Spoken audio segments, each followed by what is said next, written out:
So we met, 2-3 weeks ago here in Lakemba. Yeah, right. And that was an interesting night for me. I haven't spent much time in Lakemba. Yeah. And I reckon I spent about 2 hours sitting, having dinner, walking around. Yeah. I didn't see a single person who looks like me in the whole suburb.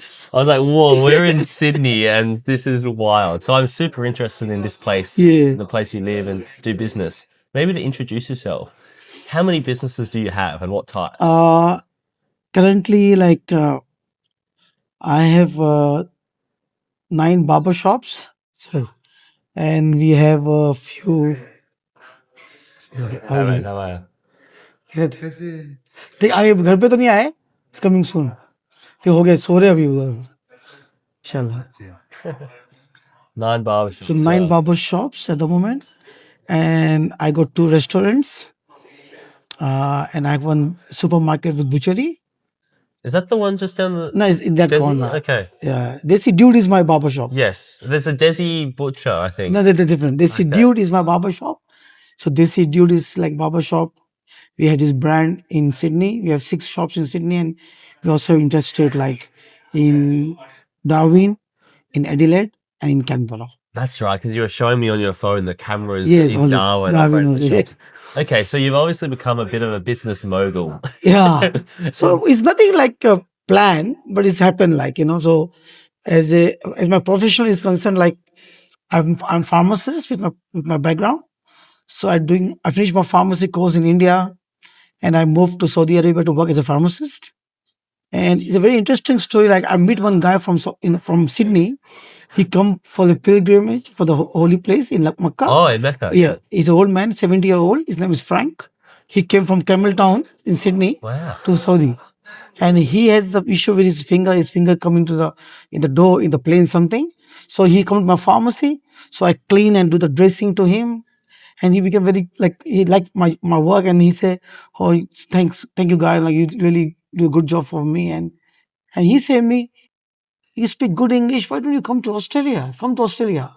He said me that. Yeah, okay. And he's the person who put Australia in my mind. Wow, planted the seed. He said, that's it. Okay. And he said, and he was very like old man, 70-year-old. And he said, he come back to Sydney also. He called me from Sydney also sometime.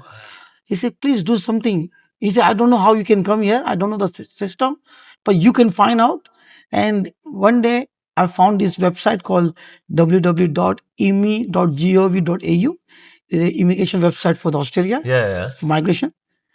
And everything is there. So I don't use any middleman, any agents. I do all application myself. I pass the exam stage by stage and they give me permanent visa in 2008. So I migrated to Australia in 2008 with my wife and I got one kid that time. My son is 1 year old, 1.5 year old. And after I got 3 more kids here. So I got 4 kids at the moment. So when that guy, that Frank, told you about Australia while you were living in Saudi Arabia, how did he sell it? What was the idea of Australia you had in your mind that you wanted? He said, like, I'm working there, but he said me like, for people like you, well educated and you have pharmacist background, you can have good future in Australia, you know. Better than Saudi Arabia? Because a fair few Australians I know moved to Saudi Arabia to make more money. Australian passport holders, they can make more money there. But Indian passport holders can't make that much money. There's difference there. And there's nothing called like permanent residence passport. Don't give anything like that. How long you work there in Saudi Arabia, still you become... You never become Saudi. Never become Saudi, yeah. So he told me like, Frank, you can get Australian passport, good for your kids, your family, your future. So that really make me to move and around and I start working on it. I'm applying for the exams for English. Then I apply for the Australian Pharmacy Council exam for overseas pharmacist to pass that exam to get into Australia. Yeah, cool. So it's a very tough exam.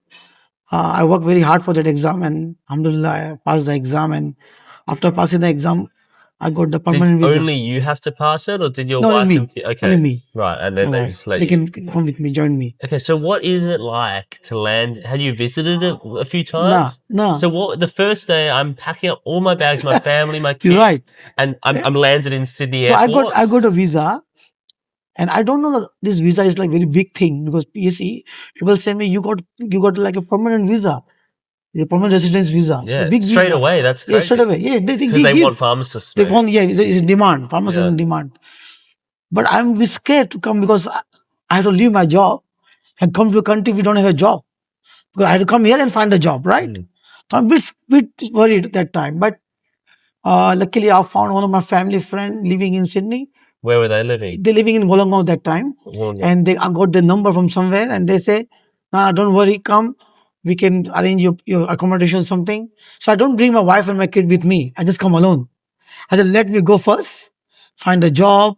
I set all the place, unit and everything for you. Then you guys join me. Yeah. So I come in October 2008 and my wife and my kid, my son come in December after 3-4 months. Could you tell me about that 3-4 months or that 2-month period? What was that like? Because I imagine, like, as an Australian, even if I immigrate to another country, it's probably a lot easier, I imagine, than kind of. For us, like, no, like money wise is bit expensive for us, like food, everything, because we calculate everything in Indian rupees, and then we come new, so it's look everything expensive to me. But good thing is like there's always a good part of every country, you know.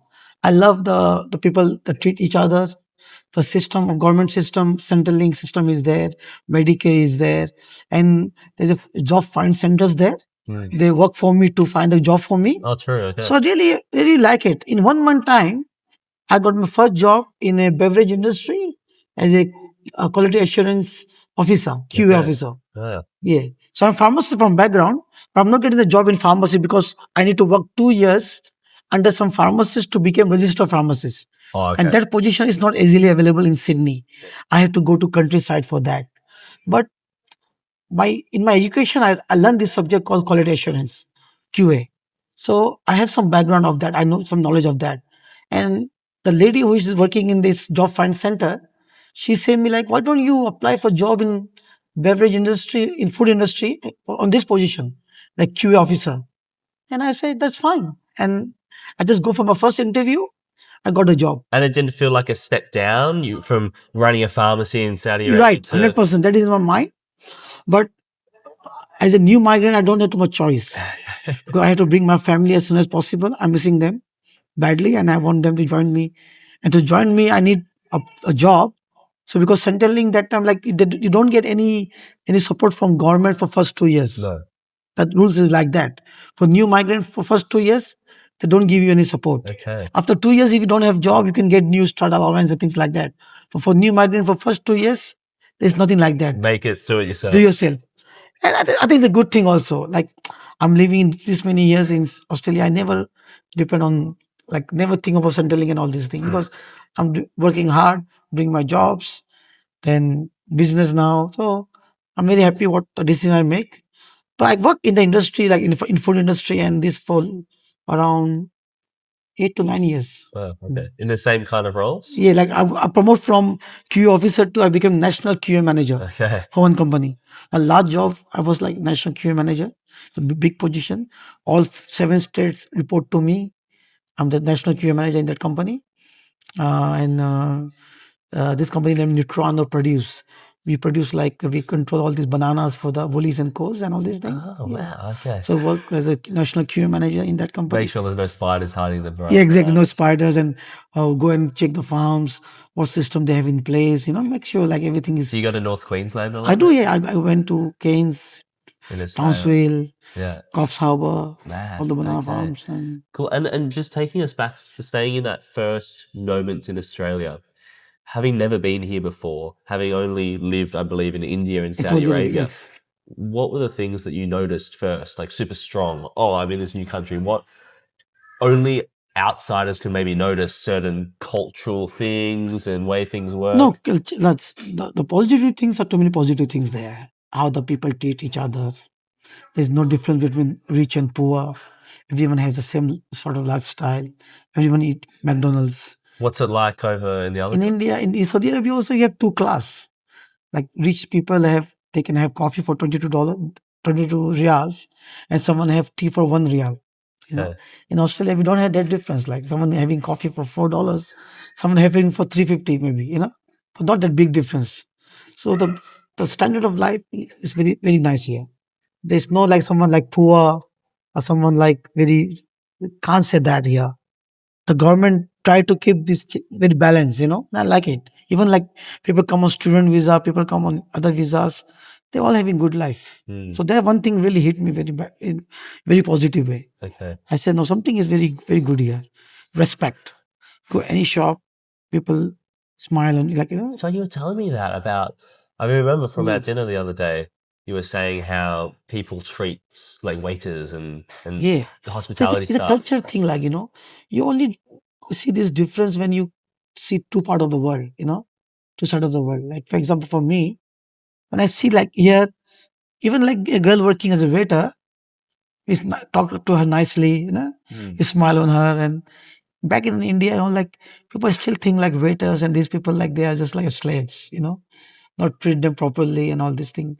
And maybe I'm the one also because I never see the other fights, Yeah. I think these are normal things. I think this is normal. When you were there growing up. Yeah, growing up. Maybe I think like that. But when I see here, I say, no, this is not normal. Like, this is the right way of treating the people. So have you found that, because a lot of people look at migrants and immigration and feel there's a growing amounts of dissent towards the word assimilation. You're familiar with that term? You seem to have assimilated well, I suppose. Yeah. I like this culture. I want to adopt some of it within myself. See, what I'm saying, like, the good thing and bad thing in everything, Yeah. So what are the bad things? For the migration, you saying? Well, in Australia, what are the bad things you've noticed about Australia? No, like bad thing in sense of like, I feel one thing is like the tax thing, like, if you do two jobs, you have to pay more tax. They stop people working hard. I think government should give some benefit. If you work hard, less tax. Yes, okay. I feel like that. So they make people to work more, But other way side, I feel like a business owner, I feel like if you work hard, you have to pay more I think tax. that, would you say like the argument against that first comes to my mind is if you create a system which encourages people working more, but kind of in doing so, it discourages people working less. Everyone feels everything just gets more expensive. And you go to the US, for instance, and everyone needs to have 3 jobs and be working all the time just to kind of survive. Where here, maybe you can get away with working a normal amount.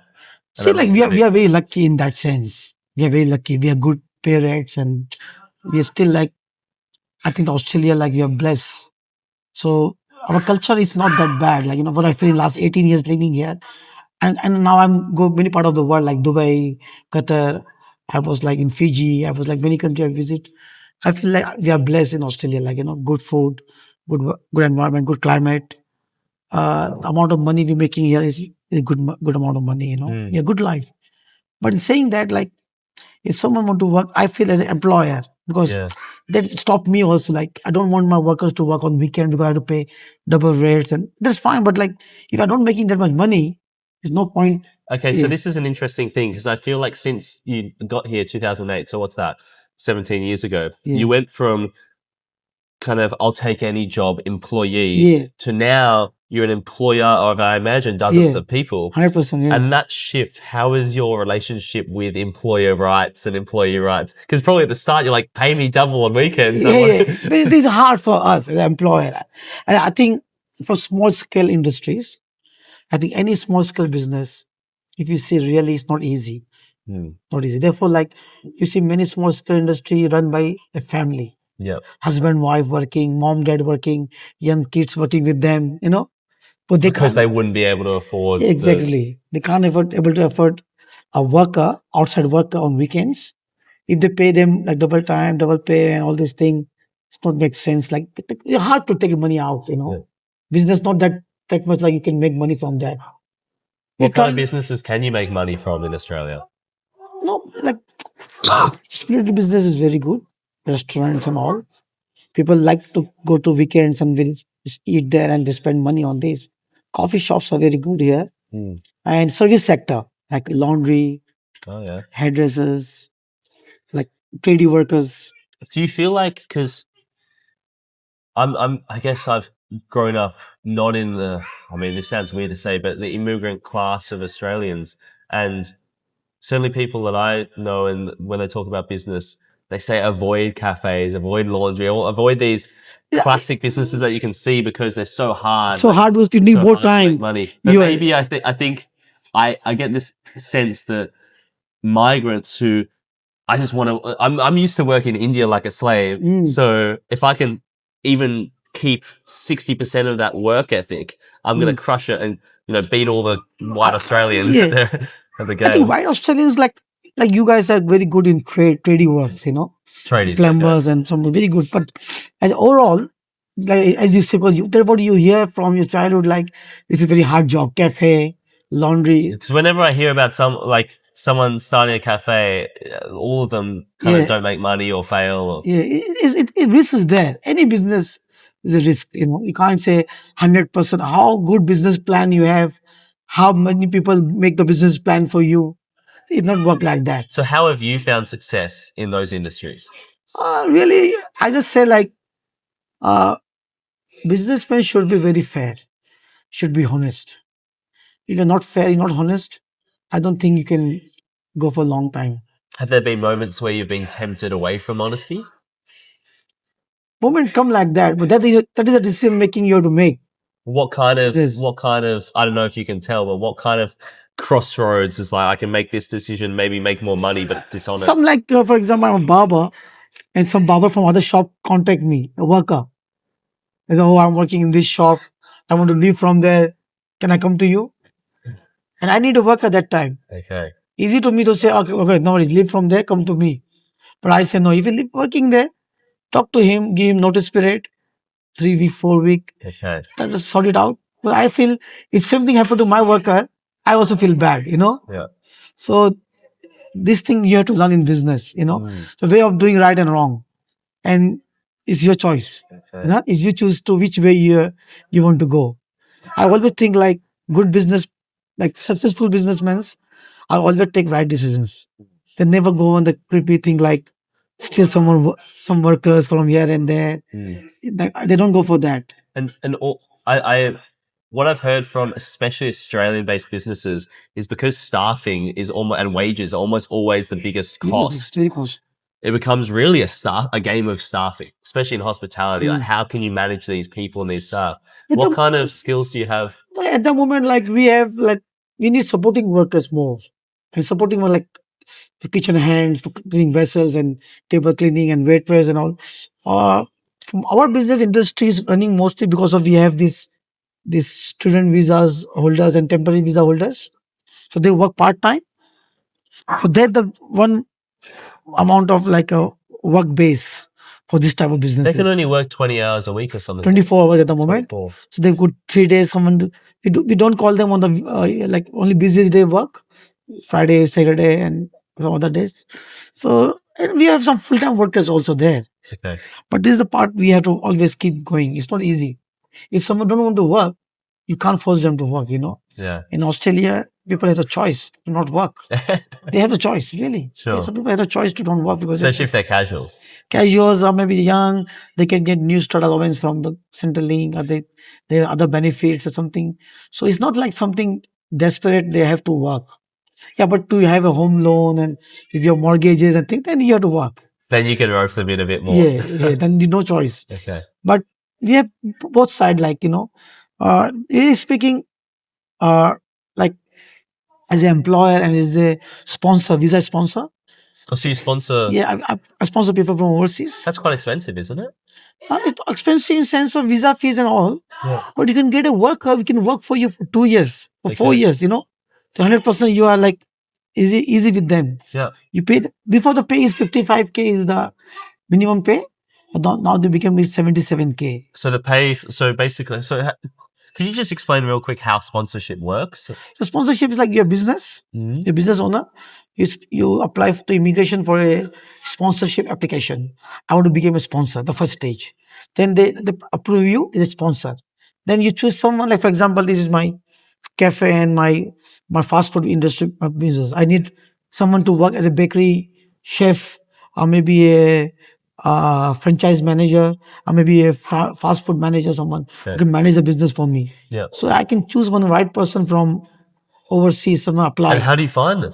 They apply online. You put ad online, they apply. And some bloke in India. Yeah, from India, Dubai. Yeah. Someone working, like you meet someone in Dubai, you go holiday. I bring some barbers from Fiji. I meet them. Okay. I go to a small shop I was in holidays with my family.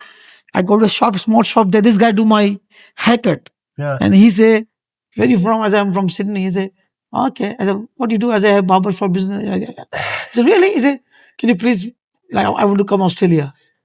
I said, okay. And I say, are you really interested to come to Australia? He say, I'm 17-year experience in barbering. He's a good guy. Yeah. And now he's working with me. Okay. And how many people have you done that for, roughly? I've done it for 12 to 15, 12 people. Okay, so that's a fair amount.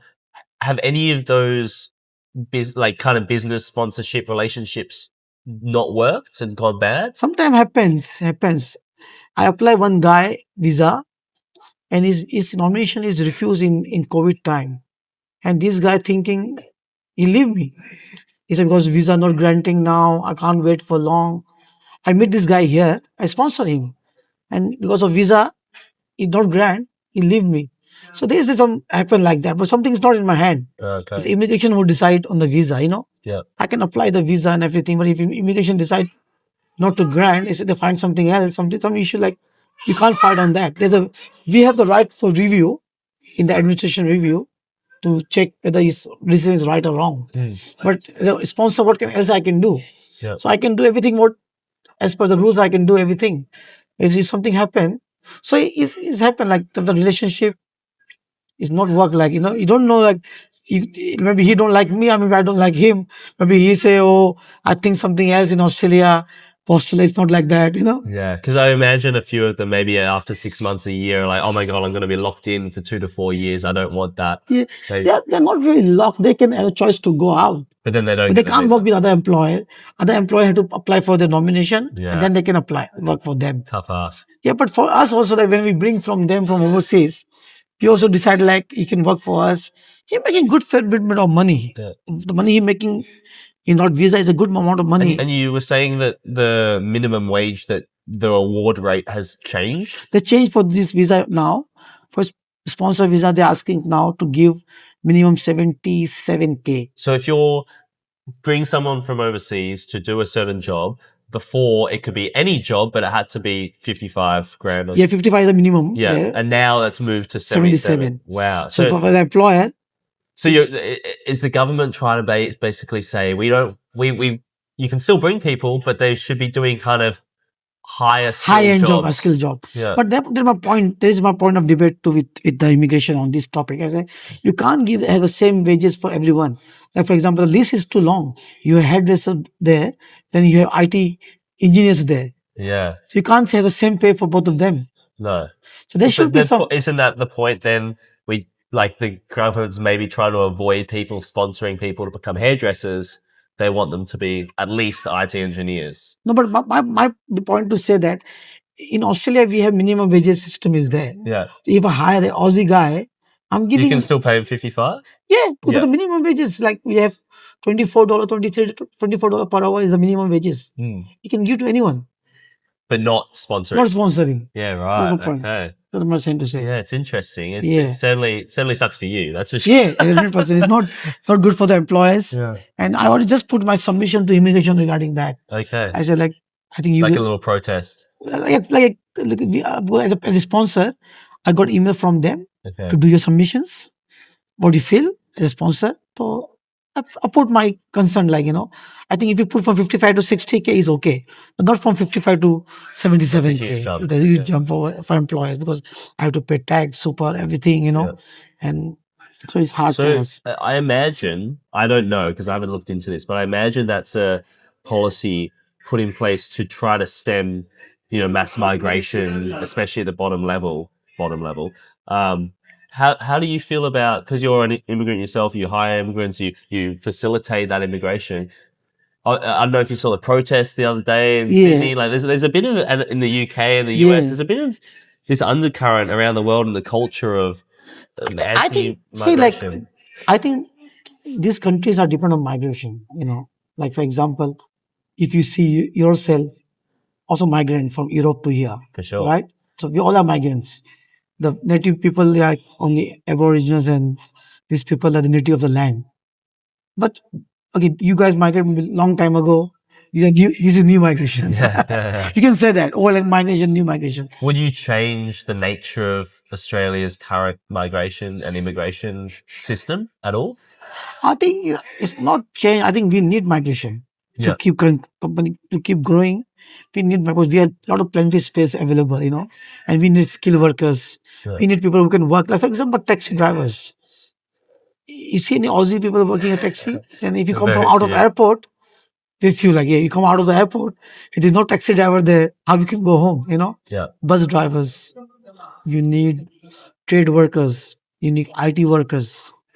Like for my business, hairdresser, my scope of my business is like South Asian people, like my customer base. Yes. So we have big good migration in Sydney, and that migration also need to have a haircut. Sure. Okay? And they also they're looking for Indian food. But all these business also generate money in sense of GST and everything. Yes. They're helping. So your Australian economy. And this is the thing of Lakemba, which is so interesting to me, at least. It is this, for as far as I can see it, basically 99% migrants. Yeah.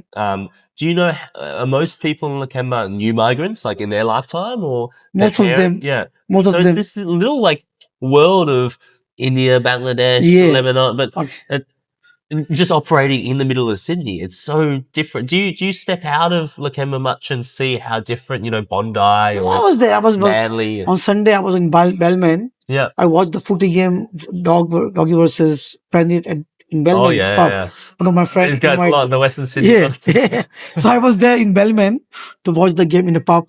I don't drink, but I sit with my friend and watch the game there. Sure. He called me there. He said, just come there. We sit and we talk and we watch the game there. So being so embedded in this little migrant community, or big migrant community rather, how do you perceive, I guess, the rest of Australia? See, there one thing is there, like maybe culturally, we need some more time to embody with the culture you guys have. Maybe not. Maybe that more time. What would that look like? As in like our kids. Yeah. Okay. So my kids go to the school. If my son is sitting with you and when we speak English with you, you don't feel like he's from India. Yes. He speak like same English like you. You know. So you go to school here, and he's going to uni now. But when he speak at home with me, he speak my language too.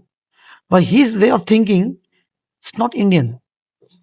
The way how he think very Aussie. Yeah. Cool. Like I feel that. Is that because of your parenting though? Because would there be other families who raise their kids to actually keep more of their original culture? There is something. There is some, but I think eventually, if someone go to school in Australia, in public school and other school also, I think they adopt the culture very quickly. Like my son have Christian friend also. Yeah. He got Muslim friend also. He got some Asian friend also, like Chinese friend also. Or he go to Stretchville South also. He had some friend that also. And he was cop up with all of them. Yeah, brilliant. Yeah, but he know, like he said, don't eat. Oh no, sorry, I can't eat bacon. But he knows that. Yeah. I can't eat this. I can't drink. Bacon. Yeah, but he knows where to say no and where to say yes. Yeah. But he's still they're friends. And I always ask them to be like that, like we are all first thing, like religion is one thing, but we are all like you're Australian. Yeah. If you go anywhere else in the world, you say, where are you from? Who are you? They say, I'm Australian citizen, right? Yeah. So you have to say that. Do you have any opinions or thoughts on? Because I completely agree with you, and it's a beautiful idea and image, and not just idea but reality in your own son and so many others. There is obviously this dissent and this hatred or this argument against this multiculturalism and immigration. Do you know where, or do you have an idea of where that's coming from, like in those people? Little bit. What I feel like sometimes some people like they take time to adopt the culture. I say like some student people like they park the car wrong way. Maybe they eat on the road and put the rubbish on the road. So things like that, they need to be learned. Like they need to be little careful. Like me, I never throw a bottle on the road now. How did you learn it? So it's like from others, from you guys. Yeah, he's right. So the people like from my origin, they should watching me. So I should set the example for them. Like, see, in Australia, we live like that. Okay. Maybe in India, you live like that. But in Australia, we don't live like that. We live like that. Yeah. We don't throw the bottle on the road. We look for the bins. We put the rubbish in the bin or keep in our car. When we park the car, we take rubbish with us and put in the bin, So there's something people should learn, And I always say to all the new migrant student people come and meet me, I tell them, I say, you decide to come here. No one forces you to come here. You decide to come here. So you have to follow them, follow the rules here, traffic rules, tax rules, the way of living. If, like, I always think one way of thinking, like, I live in Saudi Arabia and Dubai also. Saudi, you don't think Saudi people like, they're all like very pious and all, Some like worse than the Aussies. Okay. In doing party and all, like, Right, okay. they're very like, yeah. They're not all straight Muslims. Yeah, not like they look, they're all Muslim, but when you live in a Muslim country, the people of two things can be live together. Yeah. Like, they're Muslim, but they also have, they don't drink alcohol, but they do party all night, Okay. songs and dance. Is there like a black market of alcohol? No, black market alcohol is there. The big punishment for them there. Sure. But people drink. Yeah. People drink. Like, okay. I'm super interested in the whole Muslim thing. There's so many ways to ask questions about it. What was the difference, do you reckon, in your first weeks, months in Australia versus way back coming from India, your first weeks and months in Saudi Arabia? What were they like? No. Saudi Arabia is very conservative. Like, when I was there, my first week, I was feel like very hard rules. The passport you have to give to your sponsor. You can't keep your passport with you. So they take your passport? Yeah, they take your passport. You hear about that all the time, hey? It's happened with me. Did that feel like my freedom's threatened There's now? always, you like, the police system is very hard there. Everywhere the checkpost there, even in the city, inside the city, in night time they put like a checkpost. They can check you. What are they checking? Check your ID cards, where you're from. Open your boots. They check your boots and car. For what? There's a thing happening there because there's too much scam, because it's kingdom. Okay. There's always have something to do. They're very, very hard on these things. In Australia, like, even the police officer asks you, sir, I need to talk to you. Like, by respect, could you please show me your license, please? Oh, it's like that respect. Please, thank you. Yeah. Like, back in India and Saudi Arabia, you can't feel that respect from the police officers and all. Okay. They're very hard on this. So, big difference. Big difference. Even like, as I reach airport, Australian airport, the way the immigration officer talked to me, he said, welcome to Sydney, welcome to Australia, and all this, and it feel really good. So the big difference, like, you're like a image of the Australian dream. Yeah. No, like, I always say, like, see, I never be US till now, but I love Aussies. Like, people, like, see, good and bad people are everywhere. Maybe some junkie in your neighbor, it same look like you. Yeah, sure. But maybe he can give you a hard time to you, right? Yeah, absolutely. You can say, come on, why should I, why you come to next to me, always having dogs and this and music, and maybe not to park the car properly, maybe less of them. What we see the migration point, the question you asked me, I think we need to be more mingle. Both culture need to be more mingle. Yeah. They should be more of this. Yeah, you guys come to us, we guys come to you.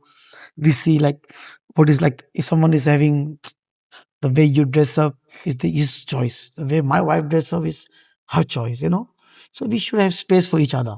Yeah. I think that's the right thing to it's not like multiculturalism or immigration, because eventually this country, multiculturalism is there. Like, for example, you guys from Italy, some people like Italians, Greek, in Sydney, like main people that Lebanese, Melbourne, Greece, and all this. So this thing always there. And now you have a lot of South Sudanese people in Melbourne. Yeah. You're giving a lot of hard time to police and everything there. So it's part of the culture, you bring them as a refugee. So Australian intention is good. They bring refugees to help them, right? Yeah. But they never expect something, this is going to happen. The kids were very young that time. Now they grow up and they became very violent and, the behavior wise And I guess the answer, as you said before, is just to kind of be patient, assimilate a bit more, mingle and mix, and like just know that the kids and the future generations will be okay. Like my kid never think about like they are Indians. Yeah. Like even in school, someone tell them, "Oh, you're Indians" and all, but their mind, but they don't like India at all. When they go with me India, they like 2 weeks, 3 weeks. They said, "Mom, Dad, enough. Let's go back." They love Dubai. They're having good time in Dubai. They love Fiji. Holidays. Fiji is hard to not like. Yeah, but they don't like India. Okay. They say, "Oh, too much undeveloped," and food. They get sick with the food sometime and all these things. And can you tell me a bit about Islam? Because I think a lot of people appreciate and can see the benefits and like, the costs associated with multiculturalism. There's definitely a point that plenty of people make about Islam in particular. I've heard people say that Islam specifically is antithetical to Western values. Have you heard similar things? See, like, I really think they can't coexist almost. There's this like I tell you one tension. thing, like because I live in Saudi Arabia, Yeah. some Saudi people are more Western than you guys. Yeah. Believe me, in their home, inside, not outside. Sure. They're more Western than you guys. In what way? Like the way they think, what they wear, what they use the new technologies and things like that. Thinking, like, the way of thinking. Yeah. Hardline Muslim thing is not there. I'm not talking about any religion. I think all religion want you to become a good person. All religion, Christianity, Islam. If you say Islam, what Islam says, they're really what I see. Like there's maybe one verse in Quran or something like which people say other way. Sure. But why you only looking at the one or two verse? You look 99% of the Quran. What he say? What that say? What that say? Don't harm anyone. Don't cheat anyone. Be honest to your family, to your friends, to your neighbors. They say neighbors. They don't say Muslim neighbors. The Quran don't say Muslim neighbors. They say neighbor. Neighbors. So neighbors can be anyone. Anyone. Christian, Jew. That's interesting because I think I certainly see it. I mean, see both sides, and I see a lot of, I guess, anti-Muslim people saying that in Islam it is a bit more like, we kind of want everyone to eventually be Muslim and whatnot. But that's not, It's like propaganda is always there, like preaching. The Christian people also come to India, preach, and make too many people Christians, right? Yeah, missionaries. Missionaries, exactly. This is always there. Like one part of Islam is there. Like they say, try your best to, as more as possible, give the message of Islam to non-Muslims. Yeah. To give message, but it's not say. Let's not say with the knife or with the guns and sword. Just say, "Oh, this is Islam. This is what we believe in." Just try to do some more study. Hopefully, maybe you like it. Good on you. Okay, and a question, because you're such a high agency individual. You're really a hard worker. You're a businessman. You really know how to live your life and build a life. I would suggest that people who are, maybe migrant communities, maybe the South Sudanese, maybe the Muslims in certain other Islamic countries that struggle the most, get the most extreme, kind of the most negative to society, are also the lowest socioeconomically. Yeah. So in a sense, it feels like maybe, yes, multiculturalism is good as long as everyone kind of feels like they're doing okay financially.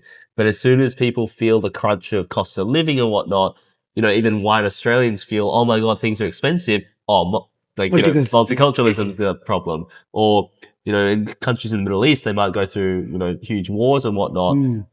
And then terrorism and all that stuff. But those are usually the poorer the countries. Saudi Arabia is, filthy rich with oil money, Qatar, Dubai, and they're not really having the same issues. Yeah.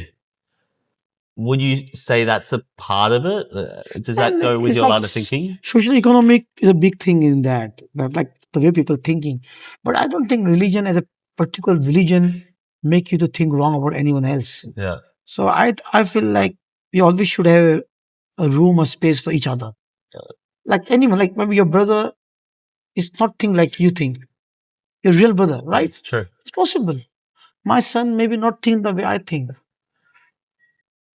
What can you do? It's not a religion thing.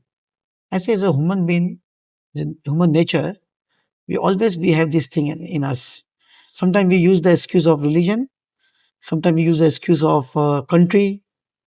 I think country patriotism also no good for too much. Too much no good. Everything in moderation. Yeah, because okay, we're living in Australia. What happened if I move to New Zealand? Should I change? I will not change. Maybe I start living feeling good living in New Zealand also, right? Yeah. So it's not mean I'm not happy living in Australia. So we especially poor country, underdeveloped country, they are more patriotic to the country. Yeah, that's true. India, actually, yeah. Bangladesh, Pakistan, Pakistani, even the poor, the countries don't give anything to them, but they say, "Oh, long live India!" India, nothing happening. Yeah. If I do this in Australia, I can understand Australia. At least if something happened to me, government can take care of me. I can feel proud to be Australian. Sure, but I guess with the socioeconomic status and finances, I've got this idea that there's a scale that everyone resides on. And one end you've got community mindedness, and the other end individual mindedness. And if you're poor, you're basically forced in the community, right? And then think about your country and your community, your neighbors and whatnot, and religious people. Where you have money, you can now have the choice. You can do both, and you can sit somewhere. But you can also be fiercely individualistic, which you just don't have the opportunity to be if you're poor. And I guess maybe in Australia, I personally think we're probably maybe too individualistic. Yeah. By and large. By choice. Yeah, but you had the choice at easily. least you have the choice. Yeah. Easy choice, because I think that is right. Therefore, I'm saying we are blessed in Australia. I always feel like we can talk to each other. We have room. What happened, these anti-migration rallies and all this thing. I always feel like I can be in that rally for someone who's coming from overseas, not good people. It may be from Italy, right? Yeah. It may be from Greek. Someone maybe a killer, a gangster from the mafia. Mafia from Italy coming to Australia. I said no. I may be a good guy, a good engineer from India coming to Australia. I say yes, right? Yeah. So I say eventually, if you see the whole country, every world, India, UK, this country, like a bunch of people coming from this part of the world, India, Bangladesh, Pakistan, because they have big population, and this part of the world they speak English also. So our system, education system in English. So we are the first choice of migrant to these English countries. Yeah. UK, Australia, New Zealand, US, right? Canada. You see, Canada, how many Indians? Ministers so many. That's crazy. Our ministers are Indians. Yeah. Punjabi. Same as the UK. So in the UK now, mayors, Indians. So you don't say they just come from the back door and become mayor, right? Yes. They work hard. They live there. They live the life. They learn the hard lesson, and they make money. Everything, and they be part of that culture. Now you can't say them go back, because they all are UK citizens. Yeah. Okay, so if you were an immigration officer greeting all these Indian, Pakistani, Bangladeshi migrants, and you could give them a booklet, or you could give them an hour podcast, what would you kind of be saying to them? This is how you should be here. This is the what's important good. thing. I just have a meeting with my we have our common community here, our area of India community here. I say, for new people coming from India, we should give them 1 week, a small course, 1 or 2 hours course, how to live in Australia, Australian cultures, the way of driving. Don't drive like India. Don't split on the road, with the how, because I can imagine if I was a young 20-year, if I were when I was 20, I'd be sitting in that trying to go to sleep and screw this, I'm going to spit on the road if I like to. Yeah. Is there a way that you can imagine maybe getting them to, not that they're not already, but getting to listen and respect all that and see it as a way that's worthwhile? 100%. This improve the thing. This really makes some positive impact on that. 100%. I think not even they coming here in India, they should come to they pay money, should go to Australian embassy and do this course before they come to mandatory course. Yeah, okay. Rules to follow, culture things, what the Australian values are, See, one guy sued me for $100,000. He what? One supplier sued me for sued me for $100,000. Wow. I feel so bad because he just come to me. He's a sugarcane supplier. I say, as an Australian living in here, I just sign the contract very easily because I just need sugarcane from him. Yeah. Like I need other thing from coffee from other company. I need this from other company. I think it's the same contract. I don't read it properly. This guy from, like, I don't want to say name the country. He's a Vietnamese guy. He's Aussie. But and now he sent me the notice from this lawyer, like, you breach the contract, you buy the sugarcane from someone else, you can't buy from someone else. I said, when you talk to me, you never say me all this thing. You can't buy from someone else. You say, you need sugarcane. I say, yes, this is my price, and I can't give you credit. You have to pay in advance. I give you the sugarcane. And we agree. That's the point. We agree only. That's it. So I'm fighting him in the court. Okay. And I was in the court yesterday. I would just say the same thing. I say, I just feel like for $100,000. Yeah, I say he's not following. That sounds like dodgy ass. Yeah, see, I just say like he's not following the Australian value. I say, how you say someone, how you make the contract someone which only benefit one party. Yeah. You're living in Australia, people trust each other. If you say me, can you please pay the money for your next order, and I pay you the money because I trust you. Yeah. Right? I pay the money in advance, then you send me the stock. So I'm trusting you, and you're also trusting me sometimes. So the trust factor is there in the business, and like if you do things like that, you give me the contract which I don't read, I don't go to my lawyer, because I don't have time for do this thing. I just sign it in front of you, and after you saying me, it's not good. And you know what you do? You had my card details, my bank details. You take 11,000 from my bank without my consent. Wow. Luckily, I get that money back. I mean, you probably shouldn't say this because if it's an active legal case, but I hear that and I think immediately this guy's going around getting people to sign dodgy contracts. Exactly. Try to get them to the point where he can sue them for $100,000. And that is the business model. Which is so shit. So I just could tell the court, this is not Australian way. If Australia, we don't think about this thing. Yeah. I don't go to each line of the contract. I don't have this much time. You see, if you buy a home for $1 million, you can go to the lawyer and say, go through everything. But if you're buying sugarcane, I just like, it is one of the items. I have like 100 items I'm buying. Gelato ice cream, these. This is one of the items I'm buying only from sugarcane from him. Yeah. So see, the things like, we live in the world like that.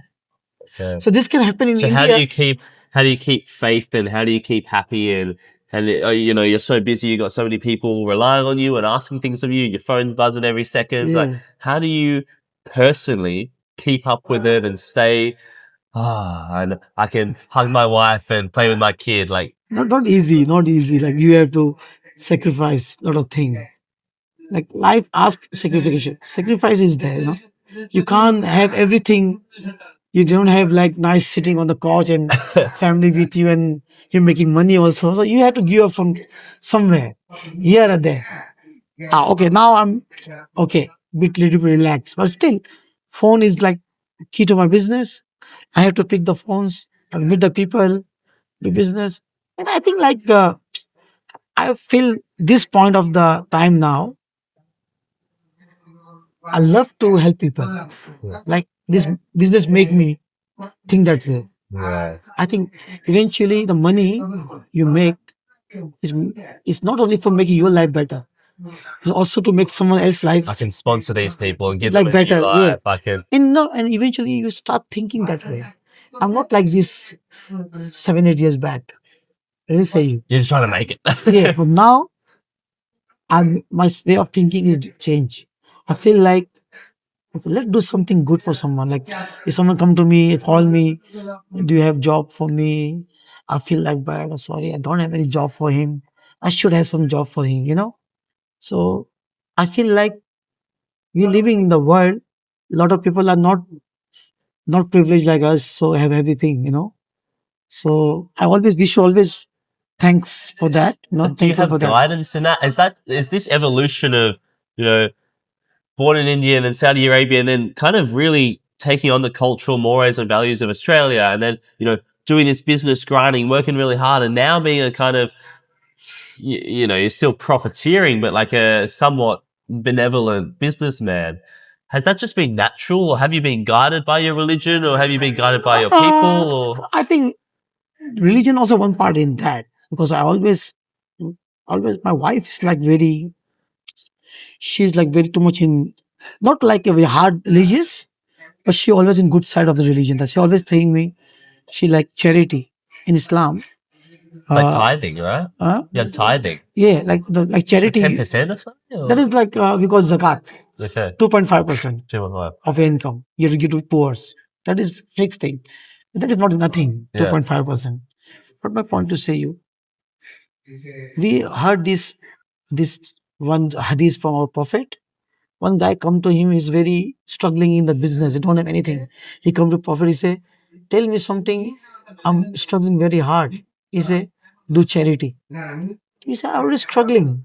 I don't have money." And prophet saying me, "Do charity."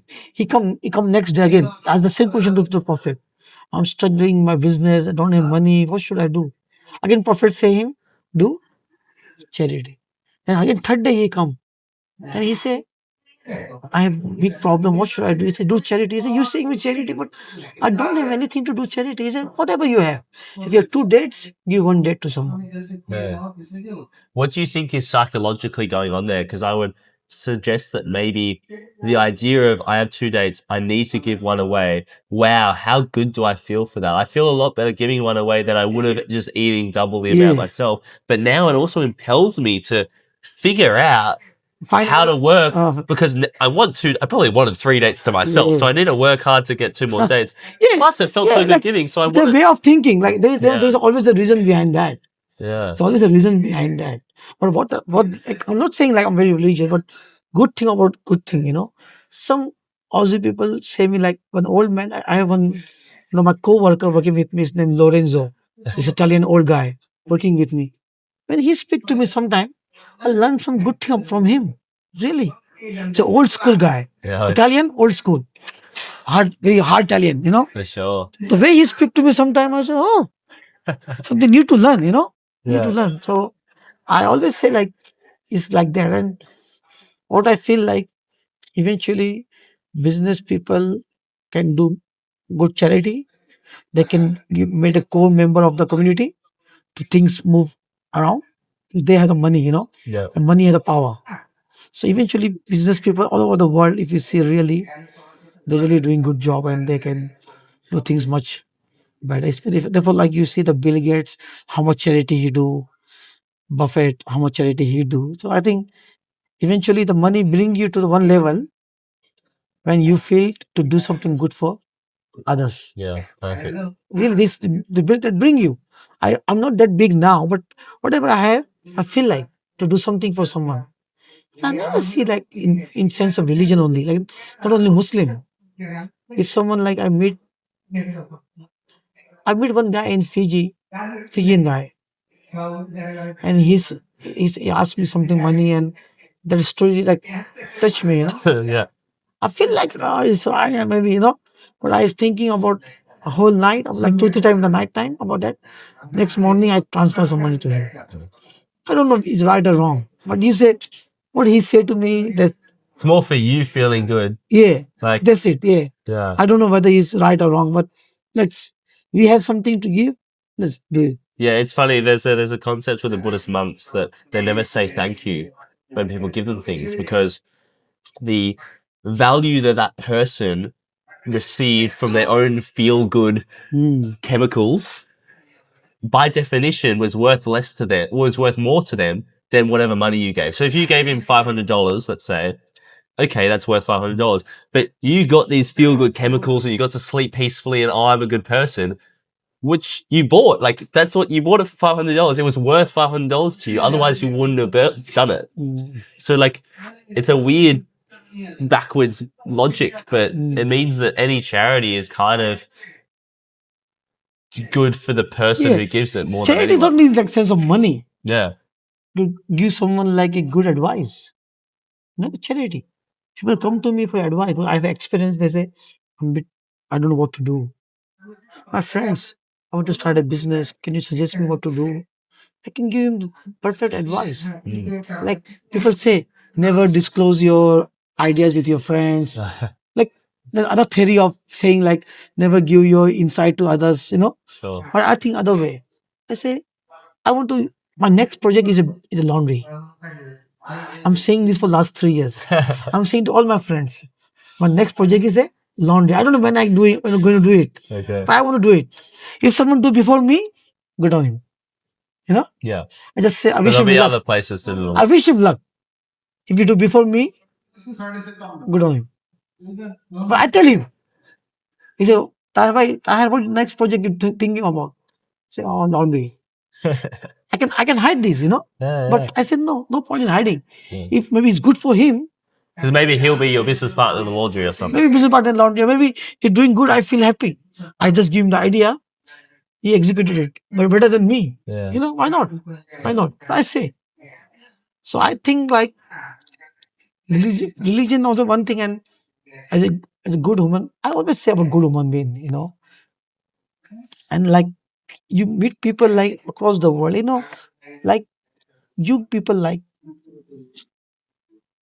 I really say one thing. You white people are more religious in your actions Okay. than us. What do you mean by that? What our religion asking us to do, you guys do it as a good human being. Okay. A good human being. That's what you see in the population of white Australia. Yeah, I see this. Okay. Like wake up early in the morning, never say lie, never support liar. If you hit someone car, put a note. Sorry, I hit your car from the back. This is my number. Call me. Who do this thing in this world? It's interesting you say that because I was saying this in a different context, but driving in Australia is so regulated. Yeah. Speed limits, speed cameras, police. Yeah. Which means that I'm always looking at the speedometer, like the speedo, and I'm like driving like a hoon because if the speed limit's 60, it should probably be 80. Yeah. I'm like 62, so I'm like absolute max. back. Others changing lanes and whatnot. I was just in Indonesia, and there's nothing. No speed limits, no cops, no cameras, no nothing. So everyone drives very politely, lets people in, looks around, doesn't worry about the things, right? And it works so much, I would say, better, but it's also more human, more polite, more respectful because there's no regulation. Because without the regulation, it forces people to be good because that's what works in the long run on a mass society. And I guess what I'm interpreting you saying is for like morals and the functioning of society, actually the West isn't very regulated. Yeah. It's regulated by Laws. but not religion and stuff. Yeah. It doesn't creep into your soul. Yeah. Which maybe means you act What the point, like in India, someone going for like a mandir, a masjid 5 times, and he not good with his neighbor.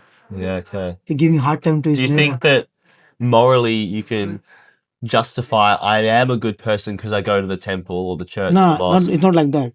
But like that's kind of the thinking in mind. Okay. So it's good human. I can treat people badly, but it's okay because I go to church. Yeah, not work like that. If you go to church, well, I'm kind of bad, so I better be treating people well. Yeah, if you don't go to church, it's okay, but you can't treat people badly. Yeah, that is more important. Then you're really cooked. Yeah. So like I feel now this is more when you come to this culture. I work with Aussie people also in corporate and all, and I feel like there's something there, like they're very, very, very, very sure about is their moral values, like the human values. They're more better than much better than us. Interesting. 100%, much better than us. Do you think that's by us? Is that Indians in Australia, Indians in India, or just everywhere? No, I'm not talking about Indian only. Okay, but South Asian and all our culture side, that area. Cheating is very common there. Yeah, okay. Bribe is very common. People don't feel this is wrong. Lie is to say lie is not a big deal. Yeah. People just say liar. No, I'm not coming tomorrow. I'm coming tomorrow. I'm coming tomorrow. Thing like that. People. Small thing. No, I'm not coming tomorrow. Sorry, I can't come tomorrow. I have to go. This is practice. They say you this thing. Yeah. So I should appreciate and I should respect this thing, and you should learn from this thing. Therefore, I say whenever I go to India, I tell my other people like what Australia teach me is this. Yeah, interesting. And that luckily we live in the world of mobile and this like AI now, then like internet and all. Everything is globalized now. Indian guy don't need to come to Australia to learn everything about Australia. Even in India, you can see in the mobile a lot of things from Australia, what Australian values are, how Australian people think. So now things are different. Like I was coming in 2008.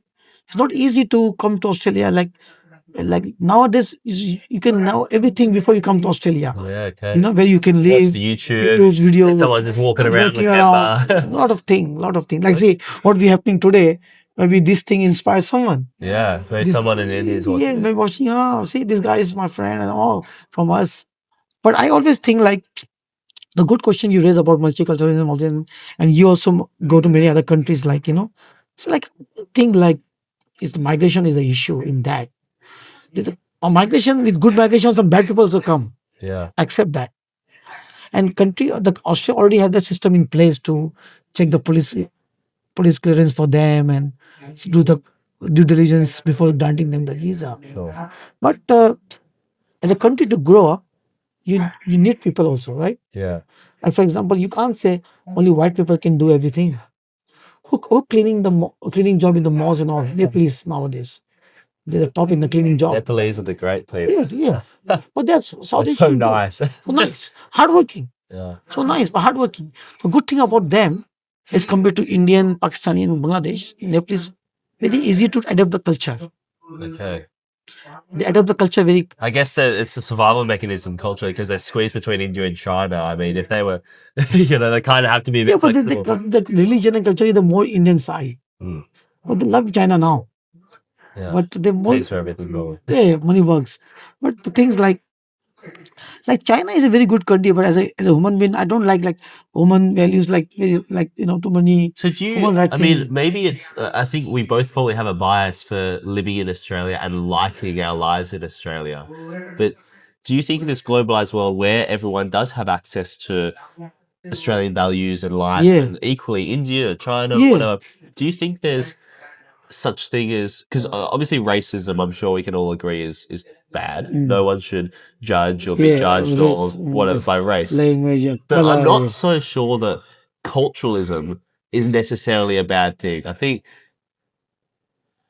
when you have a completely zoomed out perspective, then it doesn't really matter anyway, because, if you want to live in the bush, then, an indigenous culture is going to be the best, most successful for you. If you want to live in skyscraper Dubai, then maybe that culture is going to be the best for you. Do you think there's certain cultures that are kind of going to win and lose it going forward into the future? Or do you think there should be space for kind of all cultures and maybe people just kind of choose what cultures they want to personally adopt? I think culture thing should be preserved. I think we respect your culture. I go to some parties when I was working corporate. Everyone sitting on the table, the starters serve, main course is served. I don't used to eat food like this. Okay. I learn here. Just like the way dinner happens and culture. We also eat, but we eat different way, right? So I don't say this is right or wrong way. I say this they do like this, like bread roll. We don't eat like bread this way, put cheese on that, and we don't eat roti. Oh, so much better. Different. So different. I can't say like this is right or wrong. This is right for them. This is right for them. Yeah. But if you're with them, try to adopt that culture how much you can. No one forcing you to drink alcohol. My boss never forced me to drink. When I was working in corporate, because of me, they all getting Al Jannah. Al Jannah is halal. Chicken, Al Jannah chicken. Oh yeah. Is halal. So everyone getting Al Jannah. Okay. And I suggest this in the meeting one day. Al Jannah chicken. Yeah. So I say once a week we get a food from outside in the office. So I can't eat every time. So I suggest one time in the I say better we should have Al Jannah chicken. Yeah. So I can also eat because it's halal. And everyone say yes, better Al Jannah. And my CEO is from US, CEO and Jeffrey Jackson. He just say, okay, done. Every week Al Jannah. That's great. Because Muslim also can eat and all like it. Chicken. The charcoal chicken. That's great. Everyone like. So sometimes good thing, no need to be very hard on this. Yeah. You can do the good thing by nicely messaging also, Awesome. can have this? People think, oh, it makes sense.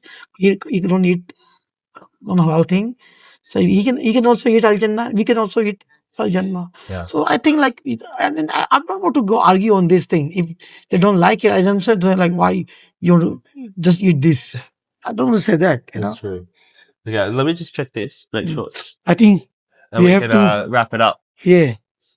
And I guess just last final statements. What does the future hold for you? If we had this discussion in 5 or 10 years' time, what would you like to see yourself saying and talking about, and the evolution of you? No, I just like. Do you want a business empire or a city? See, I feel like I've got very positive vibes with me.